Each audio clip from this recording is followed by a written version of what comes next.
D'accord, donc là nous allons passer à la deuxième partie du Chokle Israël. Nous sommes à la deuxième partie du Chokle Israël qui s'appelle la Mishnah. La Mishnah. La Mishnah de Shabbat, Perek Dalet. Bame Tomnin ou Bame En Tomnin. Alors qu'est-ce qu'on a le droit de laisser cuire pendant Shabbat et qu'est-ce qu'on ne fait pas cuire pendant. C'est-à-dire qu'on ne laisse pas cuire pendant Shabbat. En Tomnin, lo begefet, velo bezevel. En fait, la question est plutôt avec quoi on peut laisser la nourriture chaude pendant Shabbat. Alors, en tomnin lo begefet. Gefet, je ne sais pas exactement c'est quoi. Psolet shel zetima. Ici, Barthénora, il explique. On va dire mi Barthénora. Alors, lo begefet, c'est psolet shel zetim. Ah oui, c'est ça.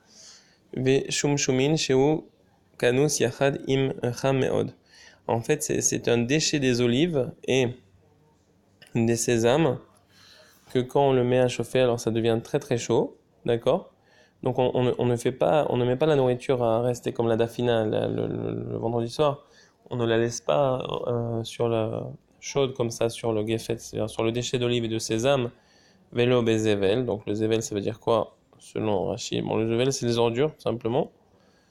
Velo bezevel, ok. Velo bemelach, velo besid, velo bechol. Si tomnin, ça veut dire que, en fait, je me suis mal exprimé parce que pour moi aussi, c'est des concepts nouveaux.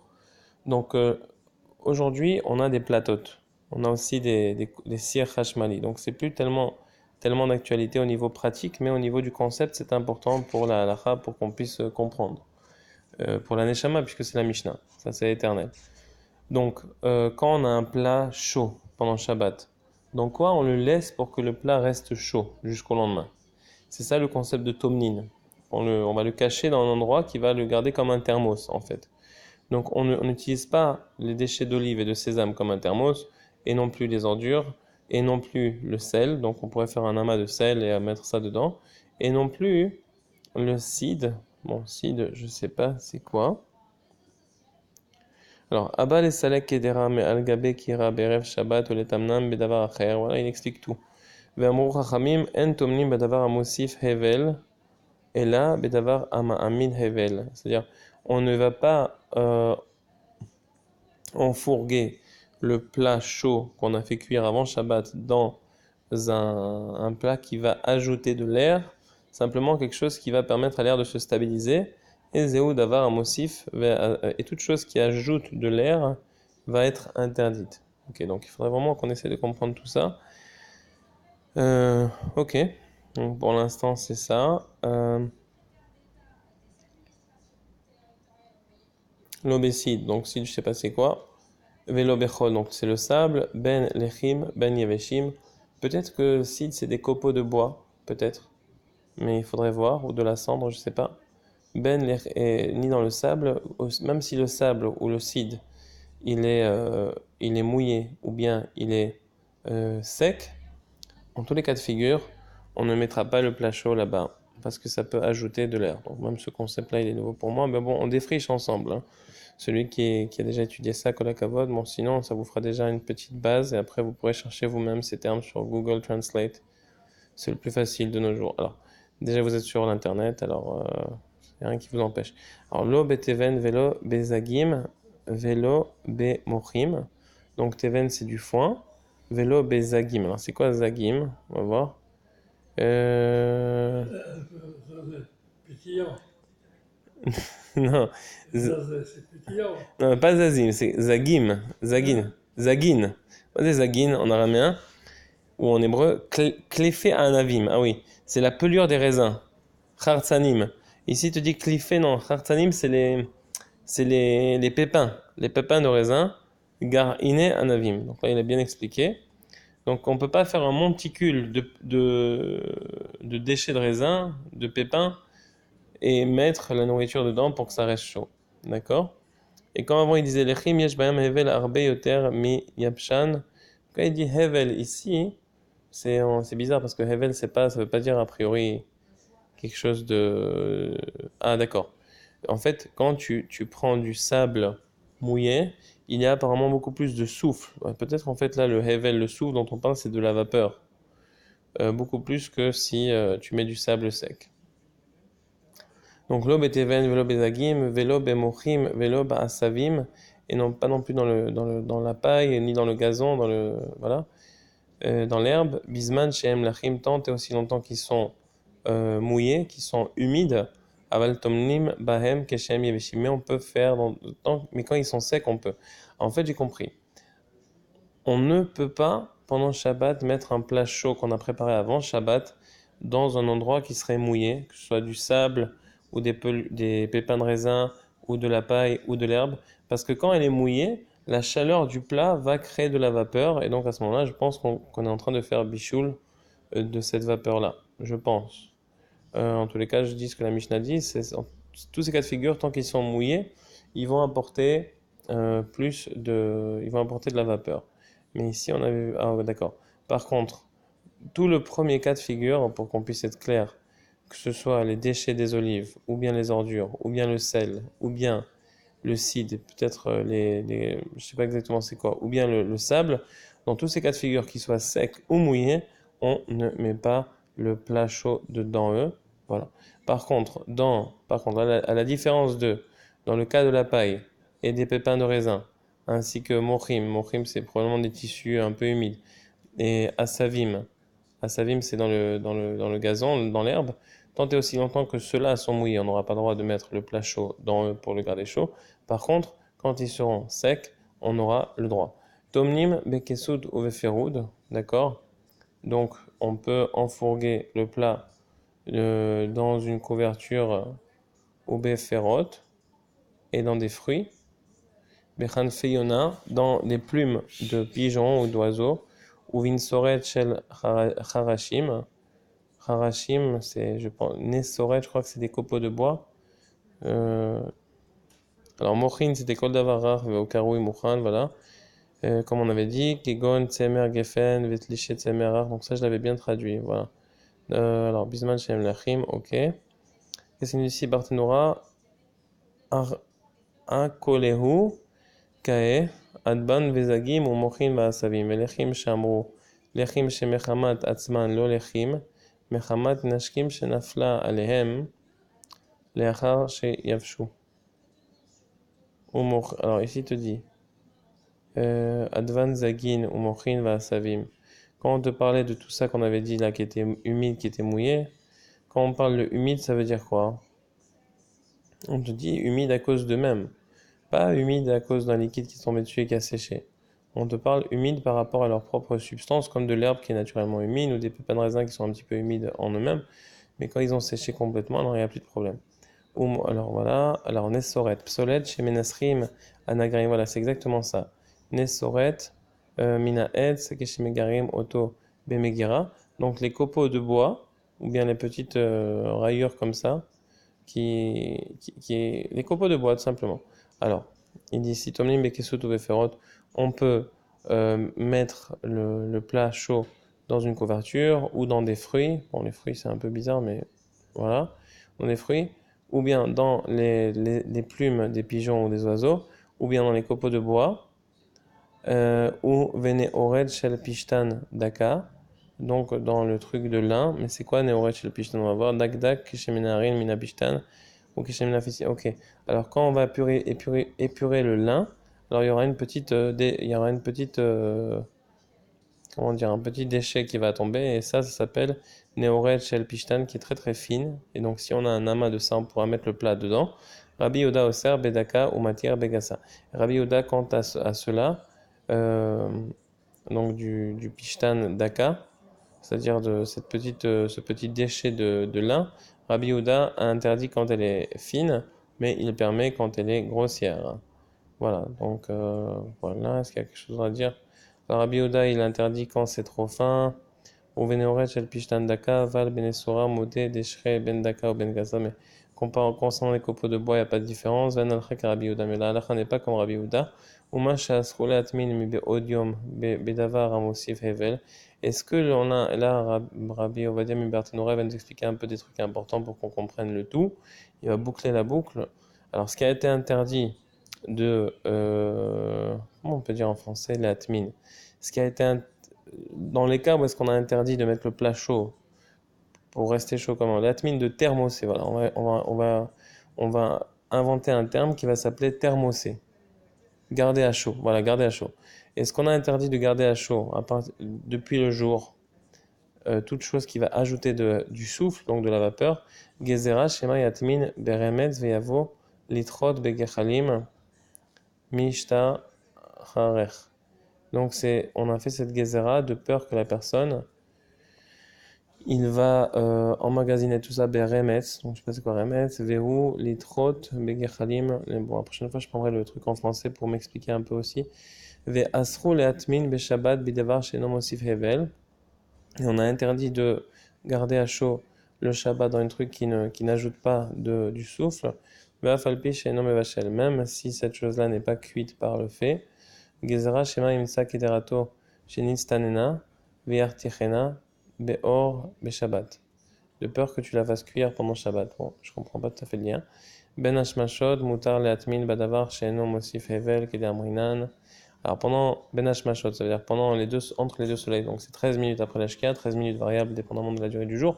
Alors, Ben Hashmashot, on a le droit de mettre la Kedera, donc le plat, pour le garder au chaud pendant Shabbat, dans toute chose qui n'ajoute pas de la vapeur, comme il est marqué à la fin de ce passage, dans la fin du passage qui dit, même Adlikin, avec quoi on allume.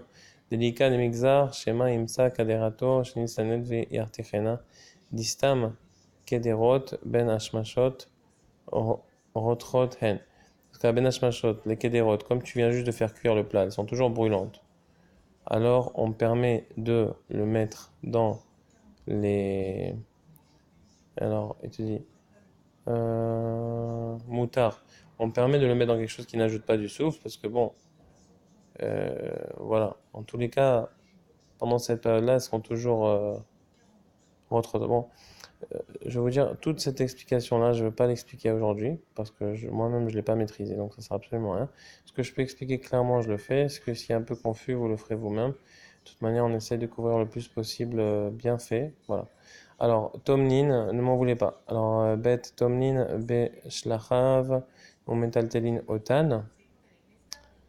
בגיזי צמר ואין מטלטלים אותם, כיצד הוא עושה? נוטל את הכסוי והן נופלות. רבי אליעזר בן עזריה אומר, קפה, או יפה, לא, כפה, פרדון, מטה על צידה ונוטל, שמא ייטול ואינו יכול להחזיר. וחכמים אומרים, נוטל ומחזיר, לא כסהו מבעוד יום, לא יחסנו. משתחשך, כסהו ונתגלה מותר לחסותו, ממילא עתיקו את הקיטון ונותן לתחת הכך או תחת הכסה לו. שלחין אורות, תרגום והפשיט וישלח ומדלתלים אותם בין שמתו. Ok. Alors, tout ce qui est Mishnah, on le fera seulement la prochaine fois quand on aura la traduction en français parce que sinon on va perdre notre temps et on n'aura rien gagné. Donc maintenant, la Gemara. La Gemara, elle est, a priori, je crois qu'elle était traduite. Hein. Bon, elle n'est pas traduite non plus. Oui, elle est traduite. Amar Rav Yanai, Tefilin tzrichim guf naki ke Elisha ba'al knafaim. Donc les tefilin, ils ont besoin d'avoir un corps propre comme Elisha qui avait des ailes. Ma'ihi, c'est-à-dire quoi? Abaye Amar shelo yafir bahem. C'est-à-dire que on n'a pas le droit de péter en ayant les tefilin sur soi, de faire une flatulence. Rava Amar Shelo Ishan Baem. Rava, il a dit on n'a pas le droit de dormir avec les tefilin. Va Amai Karele Baal Knafaim. Mais pourquoi on dit que c'est comme avoir des ailes? Je sais pas, Machad Gezerah Malchut Gezerah al Israël. Parce qu'une fois, il y a un roi qui a fait une Gezerah contre Israël. Chez Kola manière tefilin, Inakru et Mocho. Ouais. Parce qu'une fois, il y a un roi qui a fait une Gezerah qui a dit que toute personne qui mettrait les tefilin, on va percer son cerveau. Veya Elisha Manichan. Et Elisha les mettait malgré tout. Veyotse la chouk, et il sortait même dans le chouk, dans le marché avec cette filine. Rahu Kasdor, Echad, et un général ou un soldat l'a vu.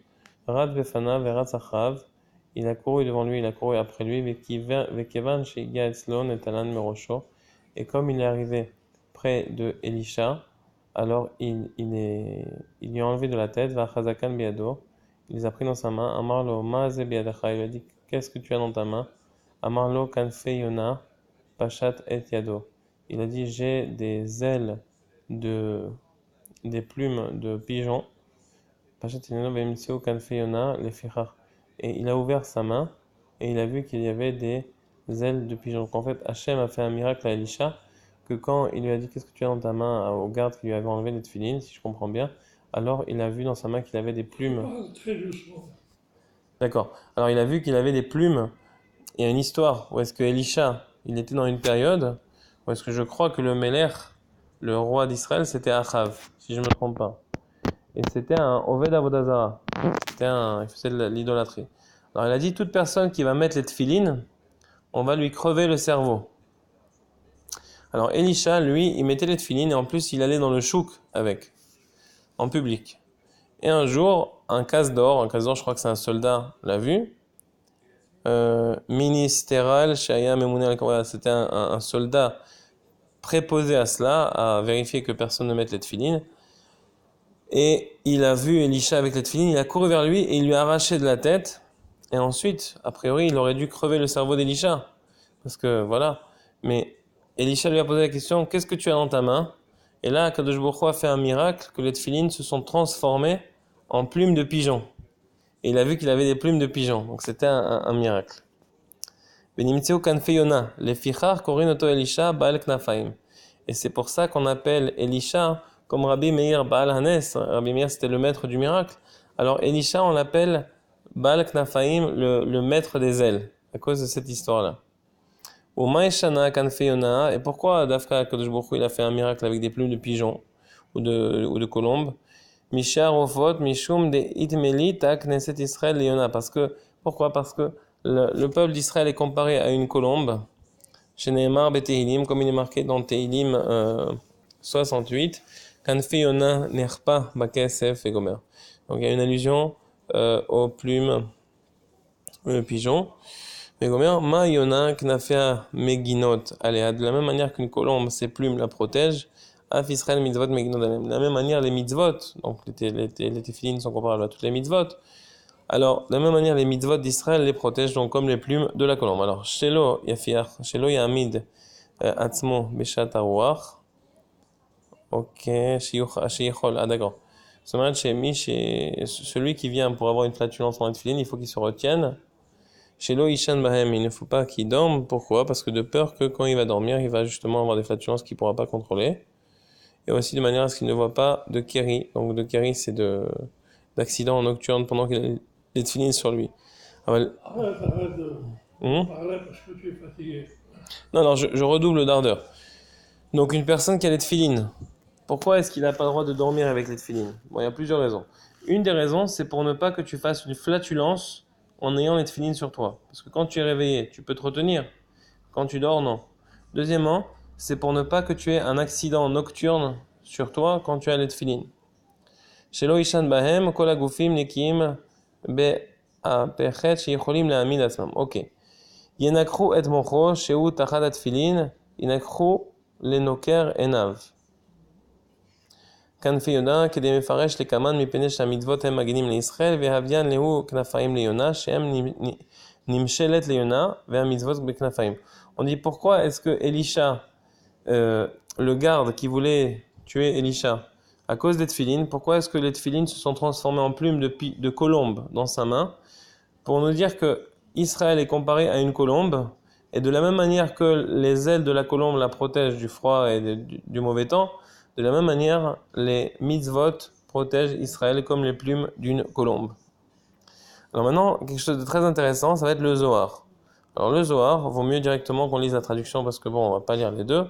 Alors là, c'est en hébreu. Rabbi Shimon Bar Yochai, il a dit Vayakumu misham anashim vayakifu vegomer. Rabbi Elazar, c'est Rabbi Elazar, le fils de Rabbi Shimon, qui a dit Amar Boure, viens et regarde. Tachazé. Kama manhig Akadosh Baruch Hu et kol abriot bemidat tuvo. Comment Akadosh Baruch Hu il gère son monde et il dirige chaque créature, toutes les créatures avec bienveillance. Vechol sheken leotam olchim bidrachav. Et particulièrement à ceux qui marchent et qui vont dans son chemin.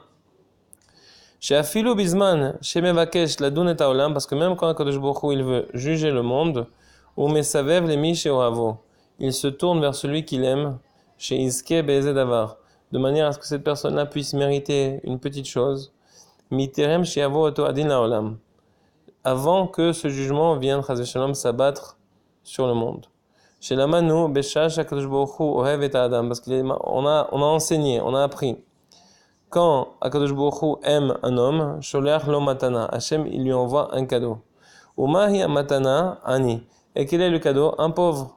Kede sheizke al yado, vekevan shezacha al yado, de manière à ce qu'il puisse être méritant en donnant quelque chose au pauvre.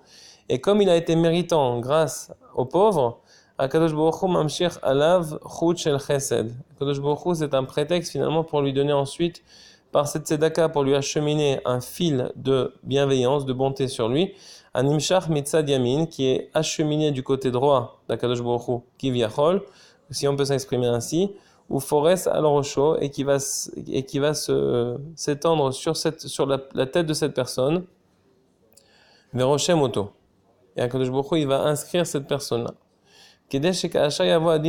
Pour que quand le jugement viendra sur le monde, Isaerbo Oto Amechabel ou Milhaziko, pour que le Mechabel, c'est-à-dire le terroriste ou le préposé d'Hachem, l'ange ou l'homme ou peu importe, qui est préposé à faire du mal, alors pour que cette personne-là, elle fasse attention de ne pas faire de dommages à celui-là qui a mérité de donner la tzedaka et qui a mérité d'avoir un chut shel chesed, un fil de bonté sur lui, que HaKadosh Baruch Hu lui a donné parce qu'il l'aimait au tout début. Et c'est pour ça qu'il y a eu l'enchaînement ensuite de tout ce déroulement, de la tzedaka, du pauvre, du fil de bonté, tout ça, parce que finalement HaKadosh Baruch Hu aime cette personne. Shenose ena veroe leoto areshima, parce que quand l'ange destructeur vient dans le monde pour détruire, il lève les yeux vers le ciel et il regarde la liste. Et la liste qu'HaKadosh Baruch Hu a inscrite des hommes de tzedaka, des hommes de bonté qu'HaKadosh Baruch Hu il aime, alors il ne les touche pas. Az mistalek memeno venizarbo. Mishum ze higdim lo HaKadosh Baruch Hu davar bema sheinske leze. C'est pour ça qu'HaKadosh Baruch Hu a préparé le terrain en le faisant mériter de quelque chose comme cela. Uboure, et vient et regarde. Kesheratza HaKadosh Baruch Hu le'avi din al Sdom, quand HaKadosh Baruch Hu a voulu apporter le jugement sur Sdom, Zika, Mikodem et Abraham. D'abord, il a fait mériter Abraham. Mais chez Matana, il a envoyé un cadeau d'Aïnou, Shloshet Amalachim, il lui a envoyé les 3 anges qu'on a parlé plus haut, chez Iske al Yedehem, de manière à ce qu'il puisse mériter de faire une tzedaka, c'est-à-dire la mitzvah de Achnasat Ochim envers eux. Kedel Atzil et Lot ben Achiv Misham, de manière à pouvoir, grâce à cela, sauver Lot, le fils de son frère, par ce mérite, et pouvoir le sauver de Sodome avant sa destruction. Vezeh shekatuv vayizkor Elokim et Avraham, et c'est ce qui est marqué, voilà que HaKadosh Baruch Hu s'est souvenu d'Avraham, vayishlach et Lot mitoch ha'afecha. Et HaKadosh Baruch Hu, il a enlevé Lot de la destruction de Sodome, en fait du retournement, parce que vraiment c'était pas seulement une destruction, c'était un retournement complet, qui aujourd'hui s'appelle la mer morte. Et il reste toujours le sel, d'ailleurs, de ce qui s'est passé. Gofrid va melach, du soufre et du sel. Velo kata va iskor et Lot, il n'est pas marqué qu'il s'est souvenu de Lot. Qui bisroto chez l'Abraham nitzal, parce que c'est par le mérite d'Abraham qu'il a été sauvé. Alors, l'Ichora caché, a priori c'est difficile. Pourquoi par le mérite d'Abraham, Lot a été sauvé? Alors, bon, c'était sa famille, donc déjà on peut comprendre, mais aussi, moi je dis, c'est mon interprétation, comme Lot avait la mitzvah de Achnasat Ochim, comme on a pu le voir par la suite, que malgré toute la perversion qu'il pouvait avoir, ou bien la déchéance qu'il avait peut-être un peu capté des mœurs de Sodome, et bien malgré tout, et ben Lot, quand il y avait des invités, même s'il devait risquer sa vie, il les acceptait chez lui, parce qu'il avait étudié ça de Abraham. Alors, comme c'est Abraham l'instigateur de cette mida, on dit par le mérite d'Abraham que lui aussi a pratiqué. Alors, on a presque terminé, hein. Umaou vaïskor, et pourquoi on dit vaïskor, qu'Akadosh Baruch Hu s'est souvenu, Aïnou shezachar loma, shezachar mikodem, alidé otam shloshtam malachim. Il dit quoi? Il dit, il s'est souvenu avant de ce que Avraham Avinu il avait fait avec les 3 anges. Ke enze mi shezoche bizdaka im bnei adam beshat hashadin shore baolam. De la même manière, quand Akadosh Baruch Hu il fait mériter quelqu'un en lui permettant de donner la tzedaka quand il y a un jugement contre le monde, HaKadosh Baruch Hu zocher lo ato tzedaka she'asa, Hashem se souvient de cette tzedaka qu'il a fait, mishum shebechol sha'a she'adam zocher, parce qu'à chaque heure que l'homme est méritant, nirtav lo ken lemala, il est inscrit ainsi en haut, ve'alken afilu besha'a she'adin shore ba'olam, c'est-à-dire que même quand le din sera présent dans le monde que Dieu préserve, HaKadosh Baruch Hu zocher lo et atov she'asa, HaKadosh Baruch Hu se souviendra du bien qu'il a fait, Vezika im bnei adam, et du bien qu'il a fait, de la bonté qu'il a fait envers les hommes, que cet homme-là a fait envers les autres hommes, Kemo sheata omer utzdaka tatzil miomet. Comme il est marqué, la charité préserve de la mort. Mishumze igdim akadosh baruch hu usevav le Avraham bame sheiskal edeze. C'est la raison pour laquelle Akadosh baruch hu a précédé tout cela, a devancé et a permis à Avraham de faire l'achnasat ochim avant de détruire Sodome, de manière à pouvoir sauver par son mérite de cet achnasat ochim Lot qu'il a pratiqué aussi. Mais bon, ça c'est moi qui l'ai ajouté, qu'il a pratiqué aussi. Ok. Après, halakha psuka, deux halakhot du Rambam. Non, Shulchan Aruch, Yud, Siman, Shin, Lamed, He. A priori, c'est le Shulchan Aruch. Donc, on va voir si c'est pas le Rambam. Mitzvah levaker cholim, akrovim, ve'achaverim, nichnasim miyad, ve'arechokim achar. Alors, c'est une mitzvah de faire bikur cholim, d'aller voir une personne malade. Et d'abord, les amis rentrent, et ensuite, les gens qui sont pas des amis rentrent ensuite. Achar shlosha yamim. Ah, les amis peuvent rentrer directement, mais ceux qui ne sont pas particulièrement des amis peuvent rentrer seulement 3 jours après. Achar shlosha yamim, ve'im kafatz alav acholi, elu ve'elu, nichnasim miyad. Mais si, chaz v'shalom, il a eu une maladie qui lui a sauté dessus de manière pitom, de manière instantanée, alors là, tous les gens peuvent venir le voir directement, quoi. Pareil que les amis, et là, tout le monde. Afilo agadol yelech levakar akatan, va afilo kama pe'amim beyom. Il dit même une personne d'importance va visiter une personne de moindre importance, ça veut dire une personne, même le gadol, le grand, l'important, il peut aller visiter le petit, donc la personne qui est a priori moins importante socialement, du moins, va afilo kama pe'amim beyom, et même plusieurs fois par jour, tu peux aller visiter un malade. Va afilo ben gilo, et même quelqu'un de ton âge, et aussi à Gadol, même quelqu'un de plus vieux peut aller visiter quelqu'un de plus bas. Donc là, j'ai mal traduit en fait. Même quelqu'un de plus âgé peut aller rendre visite à un malade plus jeune que lui, ou même s'il a le même âge que toi. Et autant de fois que tu vas aller le voir, tu peux, et plus tu ajoutes dans cette mitzvah, le mieux c'est. L'essentiel, c'est bien sûr que quand tu viennes, ta visite ne cause pas un dérangement particulier pour le malade. Parce que... Non, pas du tout, pourquoi? Non, parce que tu parles comme quelqu'un qui a sommeil. Non, c'est parce qu'il y a un débit.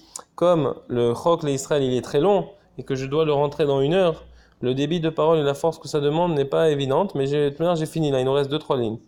Alors, Amevaker et achole, lo yeshev al gabe mita. Alors, celui qui va visiter le malade n'a pas le droit de s'asseoir sur un lit.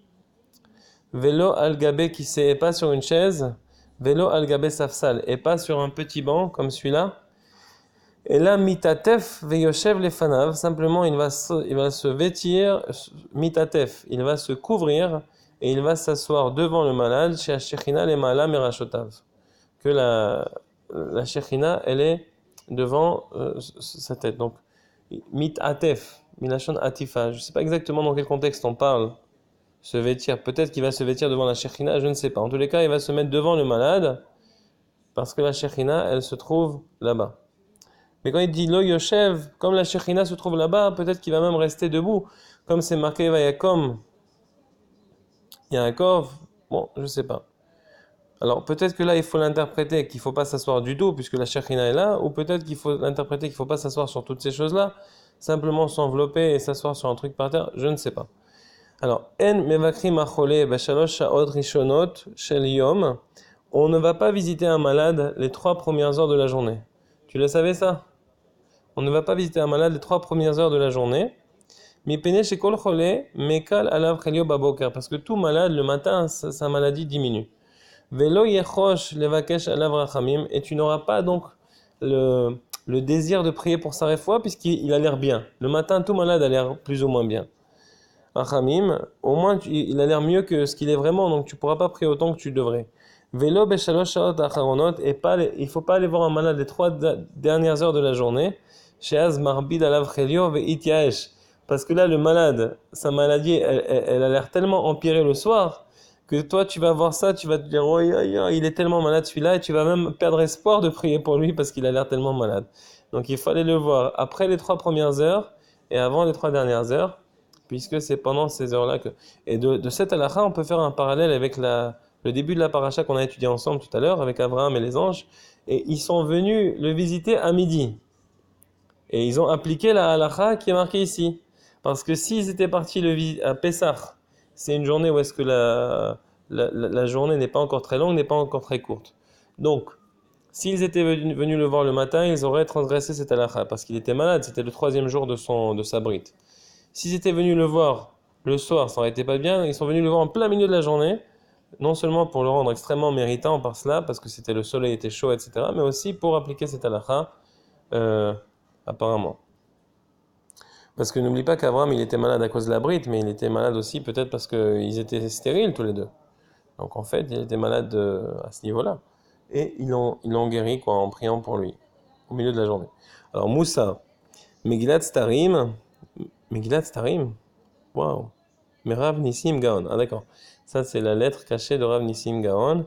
Im tiré echad min reshaim shishpia lo akadosh baruch hu tova ve'in'im alav ba'olam hazeh efshar she'asa mitzvah ba'olam hazeh ve'notel sraro kan kedei sheyu nifchaim mimenu ba'olam haba kemo shenamar. Bon, alors concernant le Moussar, moi je veux pas le lire parce que concernant le Moussar, on va pas le lire parce que Rabbi Nachman il a dit maintenant qu'il a écrit le Likutei Moharan, ça on peut lire que ça et tous les Sifrei Moussar sont inclus dans le Likutei Moharan. D'ailleurs, c'est plus doux. Alors, j'incite toute personne qui sera intéressée à voir le Moussar, à voir les cours qu'on fait sur le Chok Breslev quotidien en parallèle et en hébreu. Ça vous permettra d'apprendre un peu l'hébreu. Chazak ubaruch, baruch Adonai leolam, amen, amen. Sur kol hatzadikim, Rabbi Nahar, Nachman Muman, שנזכה ללמוד וללמד, לשמוע ולעשות ולקיים את כל דברי תורת הקדוש ברוך הוא, ושזה יהיה לרפואה של ליאון יהודה שלום, בן עישה, בן עטר, ושיזכה לרפואה שלמה, נתן אליהו שמעון בן אסתר שירה בת סולטן המלכה, אברהם בן פרחה, מאיר אברהם בן זוהרה, חיי לבנה בת שרה, וכל המלכה בישראל שהקדוש ברוך הוא ייתן רפואה שלמה, פרנסה טובה, יישוב ארץ ישראל, שלום בית אמיתי, ופרנסה ברווח, וכל הברכות, כל הצדיקים, ורבי נחמן נחמן.